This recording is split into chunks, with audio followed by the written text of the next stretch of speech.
Hi every one. അപ്പം ECG ഇൻ്റർപ്രിട്ടേഷൻ്റെ 6ാമത്തെ വീഡിയോയിലേക്ക് സ്വാഗതം. അപ്പം നമ്മൾ ഇന്ന് ചെയ്യാൻ പോകുന്നത് ഒരു ECG പേപ്പർ, ഒരു റിയൽ ലൈഫ് ECG എടുത്തിട്ട് ഇതെങ്ങനെ സ്റ്റെപ്പ് ബൈ സ്റ്റെപ്പ് ഇൻ്റർപ്രറ്റ് ചെയ്യാമെന്ന് നോക്കാം. അപ്പോൾ നമുക്ക് വീഡിയോയിലേക്ക് കിടക്കാം. അപ്പോൾ അതാ നമ്മളിവിടെ ഒരു ECG എടുത്ത് വെച്ചിട്ടുണ്ട്. അപ്പോൾ ഇതിനകത്തേക്ക് നമ്മൾ ആദ്യം നോക്കേണ്ടതെന്ന് പറഞ്ഞു കഴിഞ്ഞാൽ ഈ ലീഡ് 2 എടുക്കുക. ലീഡ് 2 എടുത്തിട്ട് ഇതിനകത്ത് റിതം നോർമൽ ആണോ എന്ന് ആദ്യം നോക്കണം, റിതം റെഗുലർ ആണോ എന്നുള്ളത് നോക്കണം.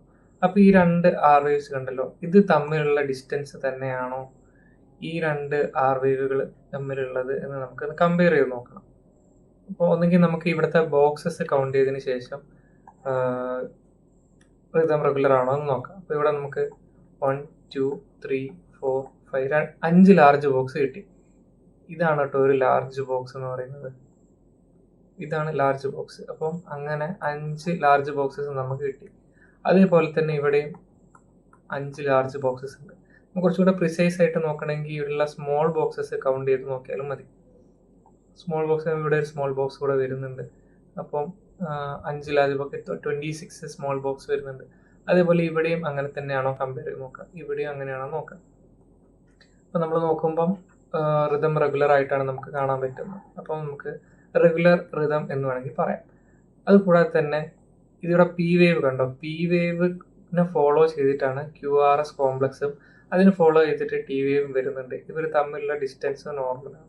അപ്പോൾ നമുക്കിതിനൊരു നോർമൽ സൈനസ് വേവ് ഫോം ആണെന്ന് നമുക്ക് പറയാം. അപ്പം ഇത് റെഗുലർ ആയതുകൊണ്ട് നോർമൽ സൈനസ് റിതം എന്ന് നമുക്ക് പറയാം. റെഗുലർ റിതമാണ്. അപ്പോൾ നോർമൽ സൈനസ് റെഗുലർ റിതമാണ് ഇവരെല്ലാം. ഇനി അടുത്ത സ്റ്റെപ്പ് എന്ന് പറഞ്ഞു കഴിഞ്ഞാൽ നമ്മൾ റിതം നോക്കി കഴിഞ്ഞ സ്ഥിതിക്ക് അടുത്തത് നോക്കേണ്ടതെന്ന് പറഞ്ഞാൽ ഈ റേറ്റ് ആണ്. എങ്ങനെയാണ് നമുക്ക് റേറ്റ് നോക്കേണ്ടത് നോക്കാം. അപ്പോൾ 2 ആർ വേവിൻ്റെ പീസ് എടുക്കുക. എന്നിട്ട് ഇതിൻ്റെ ഇടയ്ക്ക് എത്ര ലാർജ് ബോക്സസ് ഉണ്ടെന്ന് കൗണ്ട് ചെയ്യണം. നമ്മൾ നേരത്തെ കൗണ്ട് ചെയ്തപ്പോൾ ഓൾറെഡി 5 ബോക്സ് ഉണ്ടെന്ന് മനസ്സിലായി. ഈ 5 എന്നുള്ളതിൻ്റെ അടുത്ത് യൂസ് ചെയ്തിട്ട് 300 ഡിവൈഡ് ചെയ്യാം. 300 ഡിവൈഡ് ചെയ്യാം. അപ്പോൾ നമുക്ക് എത്ര കിട്ടും? 60 BPM എന്ന് കിട്ടും. ഇതാണ് ഹാർട്ട് റേറ്റ് എന്ന് പറയുന്നത്. അടുത്ത് നമുക്ക് നോക്കേണ്ടത് ഇതിൻ്റെ ആക്സിസ് എങ്ങനെ ഇൻ്റർപ്രറ്റ് ചെയ്യാമെന്ന് നമുക്ക് നോക്കാം. അപ്പം ആക്സിസിൻ്റെ കാര്യം പറയുമ്പോഴത്തേക്കും ഫസ്റ്റ് നമ്മൾ 2 ലീഡുകൾ എടുക്കുക. ഒന്ന് ലീഡ് 1 എടുക്കുക, അതേപോലെ തന്നെ ലീഡ് AVF എടുക്കണം. അപ്പം നമുക്ക് വീഡിയോയിൽ കാണാൻ തോന്നുന്നു.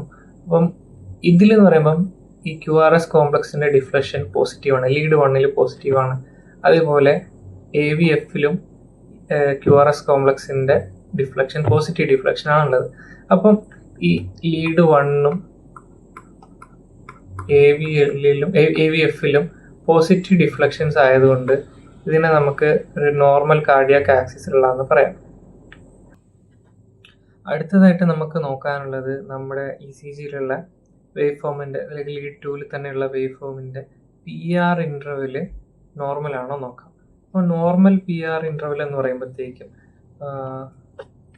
അതിൽ സ്മോൾ ബോക്സസിൻ്റെ നമ്പർ എന്ന് പറയുന്നത്, അതായത് PR ഇൻ്റർവെലിൻ്റെ ഇടയ്ക്കുള്ള നമ്പർ ഓഫ് സ്മോൾ ബോക്സ് എന്ന് പറയുന്നത് 3 to 5 സ്മോൾ ബോക്സസേ പാടുള്ളൂ. ഇവിടെ നമുക്ക് കൗണ്ട് ചെയ്യുമ്പോഴത്തേക്കും 1 2 3 4 4, അതായത് 1 2 3 4 5 5 സ്മോൾ ബോക്സസ് കിട്ടുന്നുണ്ട്.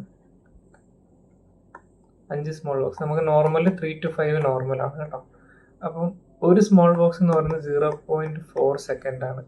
അപ്പം 3 സ്മോൾ ബോക്സ് എന്ന് പറയുമ്പോഴത്തേക്കും 0.12 സെക്കൻഡ്സ് മുതൽ അങ്ങനെ 5 സ്മോൾ ബോക്സ് ആകുമ്പോൾ 0.20 സെക്കൻഡ്സ് വരെ ഇത് നോർമലാണ്. അപ്പം ചിലയിടത്ത് 3 to 6 സ്മോൾ ബോക്സസ് ആയിട്ട് കൺസിഡർ ചെയ്യുന്നതും കേട്ടിട്ടുണ്ട്. അപ്പം 0.12 to 0.24 സെക്കൻഡ്സ് വരെ നമുക്ക് കൺസിഡർ ചെയ്യാം. ഇൻ കേസ് 0.24 സെക്കൻഡിനെക്കാട്ടിലും കൂടുതലാണ് PR ഇൻ്റർവെൽ എങ്കിൽ അതിനെ നമുക്ക് ഫസ്റ്റ് ഡിഗ്രി ഹാർട്ട് ബ്ലോക്ക് ആയിട്ട് കൺസിഡർ ചെയ്യും. ലൈക്ക് റിതം റെഗുലർ ആണ്, പക്ഷെ PR ഇൻ്റർവെല്ലിൽ പ്രൊലോങ്ഡ് ആണെങ്കിൽ നമുക്കതിനെ ഫസ്റ്റ് ഡിഗ്രി ഹാർട്ട് ബ്ലോക്ക് എന്ന് വിളിക്കാം. അടുത്തതായിട്ട് നമ്മൾ നോക്കേണ്ടത് QRS കോംപ്ലക്സ് ആണ്. അപ്പോൾ QRS കോംപ്ലക്സിൻ്റെ നോർമൽ ഡ്യൂറേഷൻ എന്ന് പറയുന്നത് 0.12 സെക്കൻഡ്സ് ആണ്, അതായത് 120 മില്ലി സെക്കൻഡ്സ്. നമ്മുടെ ഈ ECGയിൽ എന്തായാലും 0.12 സെക്കൻഡ്സ് എന്ന് പറയുമ്പോൾ എന്തായാലും 3 സ്മോൾ ബോക്സസ് ആണ് വരുന്നത്. ഇപ്പം നമ്മൾ ഇവിടെ നോക്കുമ്പോഴത്തേക്കും 3 സ്മോൾ ബോക്സിനെക്കാട്ടിലും ചെറുതായിട്ടാണ് നിൽക്കുന്നത്. ഏകദേശം ഒരു 1 ബോക്സ് 1.5 2 ബോക്സിൻ്റെ ഒക്കെ അടുത്താണ് വരുന്നത്. അപ്പോൾ എന്തായാലും 120 മില്ലി സെക്കൻഡ്സിനെക്കാട്ടിലും ഷോർട്ടാണ്. അപ്പം ഇതിൽ നോർമൽ QRS കോംപ്ലക്സ് ആണെന്ന് നമുക്ക് പറയാം. അത് കൂടാതെ നമ്മൾ QRS കോംപ്ലക്സിൻ്റെ കാര്യം പറയുമ്പോൾ ഈ ചെസ്റ്റ് ലീഡ്സ് കണ്ടല്ലോ, ചെസ്റ്റ് ലീഡ്സിൽ ഈ V1 മുതൽ V6 വരെയുള്ള ചെസ്റ്റ് ലീഡ്സിൽ ഈ QRS കോംപ്ലക്സ് ഫസ്റ്റ് V1ൽ നെഗറ്റീവ് ഡിഫ്ലക്ഷനാണ്. ഇത് പയ്യെ ഒരു ഓൾമോസ്റ്റ് ഇക്വിഫേസിക് ആയിട്ടുള്ള ഒരു വേവ് ഫോമിലേക്ക് വരികയാണ്. പിന്നെ പോസിറ്റീവ് ഡിഫ്ലക്ഷൻ അതിൻ്റെ ആംപ്ലിറ്റ്യൂഡ് കൂടി വരുന്നുണ്ട്. ഇത് ഒരു നോർമൽ R വേവ് പ്രോഗ്രഷൻ ആണെന്ന് നമുക്ക് പറയാം. ഇൻ കേസ് ഈ പ്രോഗ്രഷൻ ഡിലേഡ് ആവുകയാണ്, ലൈക്ക് ഒരു V3 V4 ലീഡിൽ എത്തിയിട്ടും നെഗറ്റീവ് ഡിഫ്ലക്ഷൻ ആണ് കാണിക്കുന്നതെങ്കിൽ അതിന് നമുക്ക് പൂവർ R വേവ് പ്രോഗ്രഷൻ എന്നൊക്കെയാണ് പറയുന്നത്. ഈ ലാസ്റ്റായിട്ട് നമുക്ക് നോക്കാനുള്ളത് ST സെഗ്മെൻറ്റും T വേവ് ആണ്. അപ്പം ST സെഗ്മെൻറ്റും T വേവ് എങ്ങനെ നോക്കാം. അപ്പോൾ നമ്മൾ എല്ലാ ലീഡിലും നോക്കിക്കഴിഞ്ഞാൽ ST സെഗ്മെൻറ്റ് ഐസോഇലക്ട്രിക് ലൈൻ എന്ന് പറഞ്ഞാൽ ഇതാണ് കേട്ടോ. ഈ ലൈനുകൾ ഐസോഇലക്ട്രിക് ലൈൻ എന്ന് പറയുന്നത് ലൈക്ക് ഒറ്റ ലൈനിലാണ്, ആ ലൈൻ ആണ് നമുക്ക് ഒരു ബേസ് ലൈനായിട്ട് കൺസിഡർ ചെയ്യുന്നത്. അതാണ് ഐസോഇലക്ട്രിക് ലൈൻ. ആ ഐസോഇലക്ട്രിക് ലൈനായിട്ട് ഏകദേശം -2 ബോക്സിൽ താഴെ നിയറസ്റ്റ് ആയിട്ട് നിൽക്കുന്നുണ്ടെങ്കിൽ അത് നോർമൽ ST സെഗ്മെൻ്റ് ആണെന്ന് പറയും. ഇതാണ് ST സെഗ്മെൻറ്റ് കേട്ടോ. ലൈക്ക് ഇത് മുതൽ ഇതുവരെ T വേവിൻ്റെ ബിഗിനിങ് വരെ, S വേവിൻ്റെ സ്റ്റാർട്ടിങ് മുതൽ T വേവിൻ്റെ സ്റ്റാർട്ടിങ് വരെ, അതാണ് ST സെഗ്മെൻ്റ് എന്ന് പറയുന്നത്. അപ്പോൾ ഈ ST സെഗ്മെൻ്റ് എന്ന് പറയുന്നത് ഏകദേശം ഐസോഇലക്ട്രിക് ലൈനായിട്ട് മാച്ച് ചെയ്യുന്നതാണ്. ഇനി അത് മോർ ദാൻ 2 സ്മോൾ ബോക്സസിന് എലിവേറ്റഡ് ആണെങ്കിൽ അത് നമുക്ക് ST എലിവേഷൻ ആയിട്ട് പറയാം. അടുത്തത് ഇതിപ്പം നോർമൽ ST സെഗ്മെൻ്റ് ആണ്, നമുക്ക് മനസ്സിലായി. അടുത്ത് നോക്കാനുള്ളത് T വേവ് ആണ്. T വേവിൻ്റെ നോർമൽ ഡ്യൂറേഷൻ, അതായത് ഡ്യൂറേഷൻ അല്ല, നോർമൽ ആംപ്ലിറ്റ്യൂഡ് എന്ന് പറയുന്നത് <5 സ്മോൾ ബോക്സസ് ആണ്, അതായത് <5 മില്ലിമീറ്റർ ആണ്. അപ്പം ഇവിടെ നോക്കുമ്പോഴത്തേക്കും 1 2 3 4 അതിൻ്റെ അടുത്തേ വരുന്നുള്ളൂ. <5 ആണ് എന്തായാലും ഉള്ളത്. അപ്പോൾ ഇതെന്തായാലും നോർമൽ T വേവ് ആണ്.